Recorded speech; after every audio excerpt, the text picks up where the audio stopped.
Hay una polémica jurídica, don Jaime, con eso de Alexis Villalona. Un año le van a poner a ese, es bien mucho. ¿Cuál va a ser la acusación de la fiscalía de manera específica?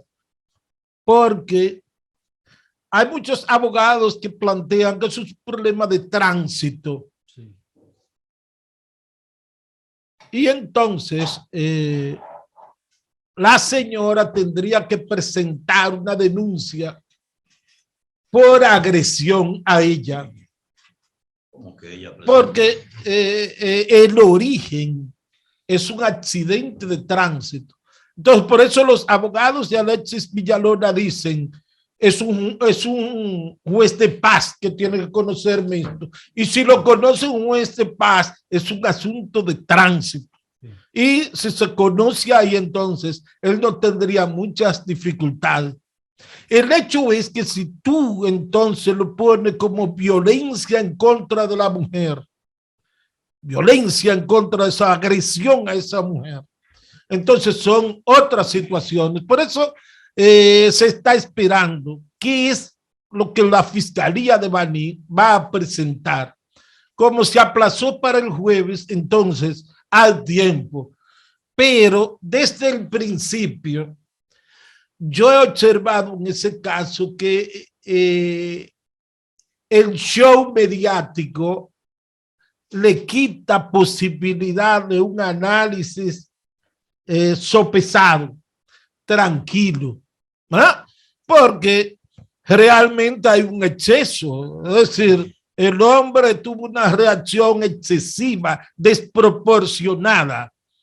Ahora, tenemos que acogernos a lo que establecen las leyes, porque ese es el asunto, porque si vamos a dirimir este asunto en un tribunal, es sobre la base de lo que establecen las leyes. Y en primera instancia ahí hay un accidente de tránsito, es lo primero, que luego entonces desencadena en una reacción violenta de este hombre, una agresión física. Ahora, la agresión física conllevó que esa señora quedara inhabilitada, porque son todas esas situaciones que tenemos que analizar. Es decir, ¿qué significó la agresión física para ella? Porque esto no es un asunto de que la sociedad se siente herida. No, no, no, no. Eso son interpretaciones. Son interpretaciones. Es al derecho que tenemos que ir. Al derecho. Entonces, es a lo que establecen las leyes. Ya un año de prisión preventiva, eso también es desproporcionado. En este caso, plantear eso. Pero yo tengo aquí, dime yo. Sí, Juan, lo que ocurre es que posterior al accidente de tránsito, que no es gran cosa, él saca una pistola del vehículo, él saca una pistola y volvió y le entró al bolsillo. O sea, la posesión en el momento de tomar la pistola en sus manos, ya hay una agresión que sobrepasa el simple tránsito. Pero yo entiendo que yo no conozco las leyes de ustedes, los dominicanos, yo conozco la de Estados Unidos. Lo van a juzgar aquí. Allá, cuando una gente deja a una persona en estado de inconsciencia y se marcha y la deja en el lugar, eso es un agravante. Es una agravante muy seria. Pero vamos a escuchar a un amigo que dice ser jurista, él es Cándido Simón, él escribió sobre eso. Él es bueno. Pasa que él es una oposición muy interesada. Bueno, pero en este caso él no tiene vínculos. En este caso no. No, él no es abogado. Yo vi el abogado que es diferente, no es él. El abogado él no es el abogado. Él está dando una opinión como jurista. Entonces dice, es de advertir que esto no le va a gustar, pero un jurista que se precie de ser tal debe orientar bien, aunque duela. Contribuir en crudo en la formación adecuada de la opinión pública conforme a las normas penales, sin temer que no convenga, aún se exponga al escarnio iracundo de la quien perturbe la opinión técnica del distinto, solo que las ideas no siempre se ponen para complacer peticiones. Segundo, es un hecho no controvertido que origen del conflicto que terminó en varias bofetadas de Alexis Villalona a la señora Santa en la ciudad de Baní fue sin dudas un accidente de tránsito en que los vehículos de ambos colisionaron sin mayores daños materiales. Cándido debiera corregir sus notas antes de enviármela a mí, por lo menos. Debe corregirla. Eso, visto así, se trataría de una violación del artículo 309 del Código Penal, que sanciona con penas de 6 meses a 2 años de prisión y una multa no más de 5,000 pesos si de los golpes, heridas o vías de hecho resultare al agraviado una enfermedad o imposibilidad de dedicarse al trabajo por un tiempo de más de 20 días. Aparentemente esto no es el caso.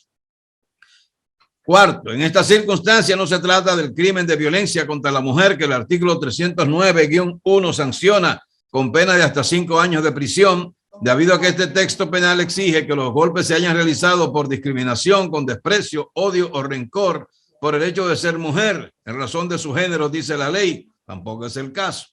En función de lo visto en los vídeos difundidos, no es sensato calificar ese hecho como violencia contra la mujer en razón de su género femenino, lo que por el momento no parece. Por eso, tal vez es que el fiscal de Baní, de cuya sabia prudencia conozco, ha dicho que profundizará la investigación. La ley penal de esta interpretación. A Cándido Simón, el jurista. Don jurista, estoy leyendo aquí su sentencia, digo, su escrito. Ustedes son terribles. No, hombre, no. Digan ustedes su versión sobre el caso de Baní. Anoche amanecí en Santiago y tuve que auxiliarme porque de unos amigos comunes, porque el Germán Borré me dejó en el medio del mundo, ¿tú sabías? Te dejó botado. Estuve en saga. Y a ti que no te gusta gastar, entonces yo me imagino. Debiste llamarme, que yo te invitaba a una cena, viejo. Yo te pago por adelantado los servicios. Gracias. Cándido, danos en vivo entonces tu versión sobre el tema de Baní. ¿Qué podría pasar ahí? Mira, primero voy a decirlo derechito como somos los ciudadanos.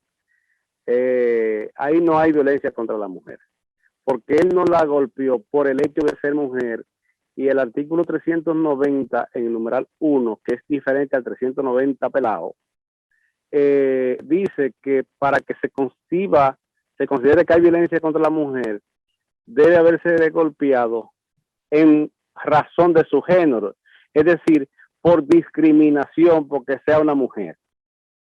Bien, entonces en ese caso, por los hechos que se dilucidaron ahí, se ve en el video, no se escucha porque ahí faltan información, por eso el fiscal dijo, yo voy a investigar. Le voy a decir por qué lo de es pertinente investigar, más allá de lo que se ve. Resulta que se ve claro que una hora, creo que 11:30 de la noche, él va a girar hacia la izquierda. Él no viene en vía contraria, él viene a su derecha, va a girar hacia la izquierda, pero señores, lo que conducimos sabemos que cuando usted va a girar hacia el lado opuesto a donde viene, tiene que cruzar la vía, tiene que pasar a la otra vía. Entonces no venía en vía contraria, está girando a la izquierda despacio, ella viene de frente, parece que no advirtió que le iba a girar a la izquierda, o él se metió de manera brusca, esa parte se dilucidará, lo dirá la investigación, y entonces ella le frena de frente, ni siquiera se cae de la pasola, lo que significa que el golpe no fue contundente. Y fíjense que él se baja del video y la compañera que viene con él también, como más tranquilo, a ver si tiene, lo que a mí me percibo del video es que se bajan de manera no virulenta. Y entonces él comienza a hablar con ella unos segundos y ahí pasó algo que generó el detonante. Entonces le da una patada o 2 patadas a la pasola. Miren, me voy a equivocar. Voy a decir una mala palabra, ¿se puede? Sí. Ahí me dio un hijo de tu maldita, y lo dejo ahí. Probablemente, por eso el fiscal tiene que investigar. Y si eso pasó, se llama provocación en derecho. Y cuando la víctima es golpeada como consecuencia de una provocación o una vía de hecho o una ofensa, que la ley lo dice, el 319 del Código Penal dice, si la acción ha sido precedida por una vía de hecho, una provocación o una ofensa, eso amaina la pena inclusive, por una parte. Por otro lado, ahí lo que la tipificación jurídica es golpe o herida, que parece que no fue herida, que causan una lesión curable en no más de 20 días. Y en ese caso, si los golpes curan antes de 20 días, entonces la pena es de apenas 2 años. Si es por violencia contra la mujer, por el hecho de ser mujer son 5 años, que es lo que importa diferenciar en términos taxativos jurídicos del tipo penal que se trata ahí.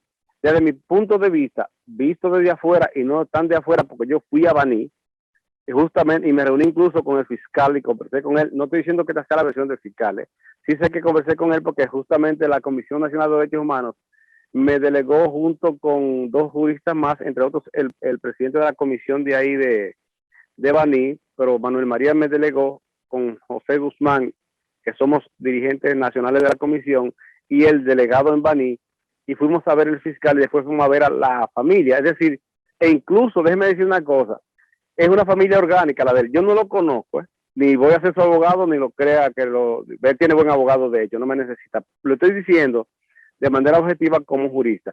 Incluso él es de una familia orgánica. Quiero decirles, en su casa vive una señora, la casa donde él vive con su mamá, es una casa modesta, limpiecita, bien organizada, y su familia. Ese es un punto. ¿Fue deportado de Estados Unidos? No, vivió en Estados Unidos 5 años, vino y tiene una pequeña financiera de préstamos de eso de menor cuantía. ¿Cuál es el punto? Esa es la otra cara de lo que no se ve. Ahora bien, mi punto de vista jurídico es que por los hechos, en función de cómo se desarrollaron, él la golpeó como consecuencia de la colisión de tránsito, no por discriminarla como por el hecho de que fuera mujer. Por eso digo, ahí lo que hay es un golpe curable antes de 20 días, potencialmente, que la pena máxima la pena de 6 meses a 2 años. Y atención, si la cura es antes de 10 días, eso es contravencional, competencia no del fiscal, sino del fiscalizador correspondiente, y iría ante un juez de paz. Y la pena máxima serían 6 días de privación de libertad. ¿Cuál es el punto? Que es mi parecer, orientar jurídicamente por dónde ha de ir eso. Naturalmente, déjenme decirles, es posible que por la torpeza de él de golpearla, que eso no era necesario, por haberse salido de los cabales y golpearla, pero además de eso, por cometerla, lo voy a dejar hasta ahí, no iba a decir estupidez, de darse a la fuga, 2 cosas han de pasar. Número 1, que van a dictar de prisión preventiva. Procede, sí procede, porque aunque tenga mucho presupuesto y tenga una familia orgánica y tenga bienes, él se dio a la fuga y sabía que lo estaban buscando. Consecuentemente, hay sospechas de fuga y procede la prisión preventiva. Otra cosa, ahora, por 12 meses, eso es cháchara. Óigame, eso es ahí cerca, hay muchas evidencias, incluyendo la señora que andaba con él y la propia víctima, son testigos. Usted no necesita 12 meses para investigar eso. Yo fuera fiscal y pido 20 días y a los 15 días le presento acusación, porque se puede compilar las evidencias rápido. Eso está pidiendo muchísimo tiempo, eso es para que la gente crea que le pusieron 12 meses, que le pusieron 18 meses, eso es pendejada. Eso es popularidad. Y déjeme decirle que ese fiscal, yo lo conozco de hace bastante tiempo, Darío, es uno de los mejores fiscales del país. Óigase bien, por eso es que él dice, voy a investigar. La gente se preguntará, ¿pero investigar qué? Si todo se ve. No, papá. Un proceso te llega, una investigación te lleva hasta donde las evidencias te lleven. En consecuencia, mi parecer, visto así, es que eso es lo que pasó y esa es la sanción jurídica. Ahora bien, viene otra. Los que le colaboraron para ocultarlo, incluyendo su prima hermana, se están corriendo el riesgo de cargar 2 años de prisión. ¿Por qué? Por ocultamiento de prófugo. El ocultamiento del prófugo no es una complicidad, es una autoría. Ellos no son cómplices de que él la golpeara, porque ellos no estaban ahí. Ahora son autores de ocultamiento. Cuando tú ocultas a un prófugo sabiendo que está prófugo, eso es una responsabilidad penal que está consignada en el artículo 248 del Código. No me gusta mencionar muchos artículos, la gente se confunde, pero para que crean que yo sé, lo estoy mencionando. Estoy dando las referencias, porque yo sé que muchos juristas están escuchando este parecer y pueden no compartirlo. Le estoy dando las referencias. El artículo 248 del Código Penal establece que cuando tú ocultas un prófugo, te conviertes en autor de ocultación. Ahora bien, a menos que tú seas el papá, el abuelo, la mamá, la abuela, el nieto, el hijo, el hermano o la mujer o el hombre del prófugo. En ese caso, la propia ley, el propio artículo, exonera de responsabilidad penal. ¿A qué me refiero? Le voy a poner un ejemplo. En el caso Marlene Martínez y en el caso Argeni, aquel señor que la esposa lo llevó al aeropuerto por el tema ONSA, ¿se acuerdan? Y él se fue para Estados Unidos. A esa señora no le corresponde un día de prisión porque es su esposo. Puede ocultarlo porque la ley lo exime de responsabilidad. En el caso de Marlene Martínez, fíjense que no la condenaron por ocultamiento de Marlon Martínez, que es su hijo, porque la ley exonera a las madres y a los padres, los hermanos y los esposos, y los abuelos y los nietos, del tipo penal de ocultamiento de prófugo. Pero los primos hermanos no, y se afirma que la señora donde lo arrestaron es, donde él estaba, evidentemente en el aposento, oculto. Si ella lo sabía, ella podría purgar una pena de hasta 2 años de prisión, de prisión, no por complicidad, como dijo el fiscal, no, por autoría de ocultamiento de prófugo. Que no es tan bueno como usted dice, señor jurista, si cometió ese gazapo, pero esa no es la pregunta. La pregunta que le voy a hacer, el hecho de que él, al golpearla, la dejara inconsciente en el pavimento y huyera, ¿eso no agrava su situación? No. ¿Sabe qué es lo que va a decir? La magnitud del golpe, el resultado de la lesión. Porque en ese caso, ¿sabe quién te va a decir si procede pena mayor o menor de 12 años de prisión al final de la historia? Un médico legista o un médico especialista en el área que diga, bueno, esta señora le rompió la quijada. Óyeme bien, ahora sí, como consecuencia, ejemplo, de la ruptura de la quijada, ella se le dificulta el habla, ya es lesión permanente, entonces es criminal, entonces es otra cosa. Ya es detención, se llama detención penal, que son reclusión menor, que es de detención, se llama la pena, que es hasta 10 años, porque le causaría una lesión permanente. Me voy a explicar. Una persona, para que se entienda, una persona le da un golpe a alguien en el ojo y le deforma la parte del ojo, por eso una lesión permanente. Ahora, si le afecta la función de la vista, de ver, hay lesión permanente, porque la ley lo que establece es, no es lesión del órgano, sino de la función. Okay. Es como que le corten una oreja.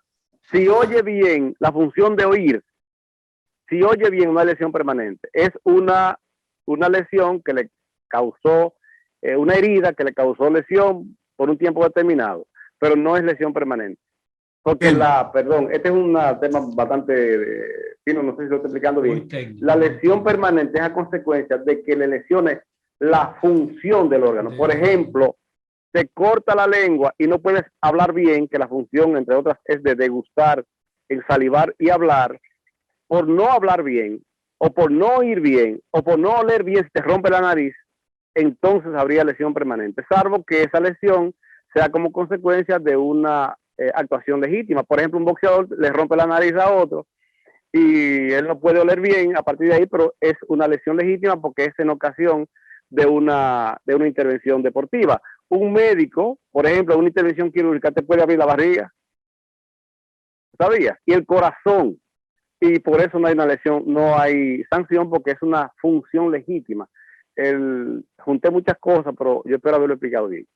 Muy bien, muchas gracias, señor Cándido Simón, por su conversación. Que también se debate mucho, que supuestamente pesa en contra de Alexis Villalona. Dicen los titulares, 14 días prófugo. Prófugo. ¿Y qué tribunal ordenó orden de arresto?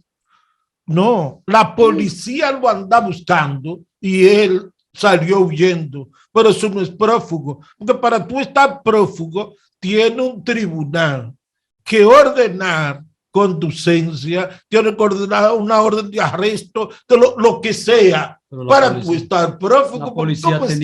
La policía tenía una orden de arresto. La policía no puede declarar administrativamente que una persona está prófuga de su brazo. Eso es un asunto de los tribunales. Es que el Ministerio Público le había pedido a un tribunal que no podían arrestarlo. Es que hubo allanamiento de morada y es que lo sacaron de una casa y para eso había que tener la orden de un juez. No podían entrar a la casa. Había una orden de arresto contra ese señor dictada. Claro, no podían hacerlo de esa manera. 14 días prófugo tenía. Y andaba con una orden de arresto. Él tenía 14 días evadiendo la persecución policial, que es diferente a prófugo. Si nos vamos ahora al tecnicismo jurídico y a las cosas que dice la ley, a lo que se ve y no se ve, es probable que esto no signifique el caso nada. Sin embargo, aquí, por la actuación de este señor, hay que sentar un precedente y un ejemplo. Ese señor pateó no solo la pasola, como digo yo. Ese señor, después que volteó y pateó la pasola, le dio golpes a esa muchacha, le dio tabaná, la lanzó al piso, quien le acompañaba la tomó por los cabellos, la tiró de lado, se fueron las dos sobre el vehículo y volvió él y la tomó y la lanzó y la dejó tendida en el pavimento. Ese es un asunto que, aunque quiera minimizarlo el abogado, el jurisconsulto Cándido Simón, señores, un hecho grave y ese hombre estaba armado. La pistola la sacó en principio y luego la guardó en su bolsillo. Son agravantes estas también. Yo sé que a él le va a ir muy mal. Esa es la realidad. Tiene que ser así. Bueno, yo quería, a propósito de el comentario que hizo Jaime Tomás sobre la situación de el amigo médico Quique Cantizano, quiero unirme al deseo de recuperación de Quique. Quique es un gran amigo, una persona muy solidaria, un médico esencialmente bueno, Quique Cantizano.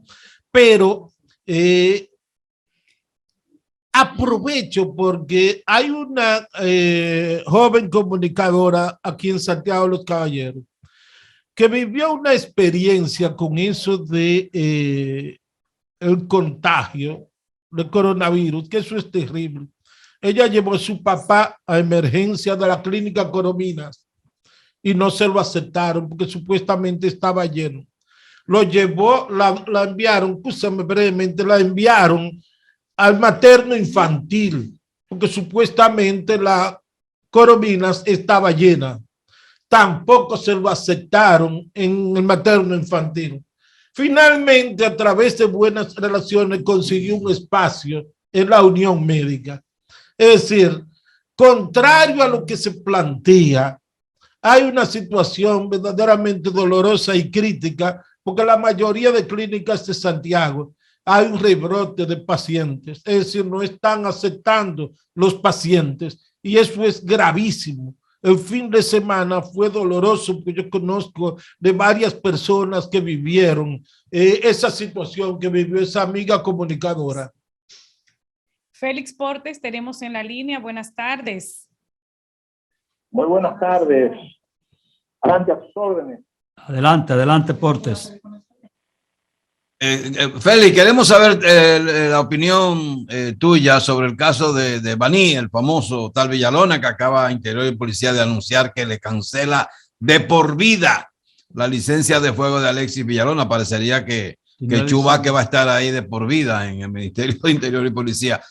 ¿Cuál es la sentencia que le corresponde a ese individuo, Félix? Mira, lo primero que mi hermano, pero era que no estaba conociendo quién es que me estaba hablando, por esa voz, ya te identifiqué por la voz. Ay, gracias, Félix. Gracias, Jaime Tomás. Jaime, mi hermano, mira, lo primero que hay que establecer, que lo que establece la ley 631-16, las funciones del ministro de Interior y Policía es otorgar, negar, cancelar licencias, ¿verdad? Esa es la función de él. Entonces, más adelante, la misma ley establece inegibilidades con relación al arma. Cuando una persona tiene una orden de alejamiento o una restricción vigente emitida por el Ministerio Público o juez competente, es inelegible para tener una arma de fuego. Es por eso que él le canceló el arma de fuego. También establece la misma ley que si la persona se le solicita una medida de coerción por una violencia doméstica, intrafamiliar o cualquier otro hecho violento que involucre una sanción de 1 año o más de prisión, también. Y también sobre una persona que pese una orden de arresto pendiente de ejecución. Entonces, con relación a eso, la ley ampara al ministro de Interior y Policía por las razones que expliqué. Una persona no es elegible para portar una orden, una licencia de arma de fuego si cae bajo una de esas condiciones que yo expliqué. Esa es la primera parte. La otra parte, con relación a la pena, se trata, aparte de golpes y heridas, se trata de violencia de género. Violencia de género es una ley muy especial que nosotros como país adoptamos. ¿Por qué? Porque lamentablemente aquí muchas veces la violencia resulta donde la víctima es la mujer y se persigue, o es el mayor caso de cuando las agresiones, la víctima es una mujer. Y entonces para el gobierno tratar de reducir eso, no el gobierno, el Estado, tratar de implementar políticas públicas para reducir las violencias dirigidas o donde la mayoría de las veces es una mujer, ¿verdad? Se aprobó esa ley. Entonces, ¿cómo se trata? De él, primero, con un arma de fuego, que la sacó y la exhibió. Y segundo, la víctima, una mujer, ya ahí, solamente al él haber sacado el arma de fuego, ya ahí eso agrava la situación. Y si fuera solamente que él la agredió de la forma que la agredió, si no tiene golpes y heridas curables de más de 20 días, entonces ahí, hasta ahí la pena hubiese sido 5 años. Pero entiendo yo que el hecho de él blandear la pistola como lo hizo y exhibirla y darle a la mujer de la forma salvaje que le hizo, mira, hay algo que hay que señalar. Lamentablemente aquí en República Dominicana no tenemos lo que es el cúmulo de penas. ¿Qué es el cúmulo de penas? Si, por ejemplo, un hombre le da a una mujer una galleta, ¿verdad? Por ejemplo, ya solamente por esos 5 años. Pero si él luego coge y saca un bate y le da un batazo, ya esos son tal vez 10 años y se le suman a los primeros 5. Y como ustedes podrán ver, este señor se va a beneficiar de que aquí no hay cúmulo de penas, ¿verdad? Y no se puede, o sea, no se le puede condenar a él 5 años por cada agresión que le hizo. Pero sí podemos agravar la situación de violencia de género por él haber exhibido el arma y subir la pena a 10 años. Y yo entiendo que si califican correctamente las acciones y la conducta de él, él podría enfrentar una pena de hasta 10 años. Pero si la dejan ahí hasta violencia de género y no hacen alusión a que esa violencia de género se cometió usando un arma, porque por ejemplo la misma ley que yo hago alusión, la 2497, que es la que crea la modificación al Código Penal, establece que si esa violencia de género es cometida frente a un menor de edad, también agrava la pena. Y es esa situación que yo creo que el Ministerio Público debe tomar en cuenta para que la pena sea mayor y no solamente se quede hasta 5 años. Muchas gracias, hermano Félix Portes. Seguimos en el Patrón de la Tarde por La Bacana.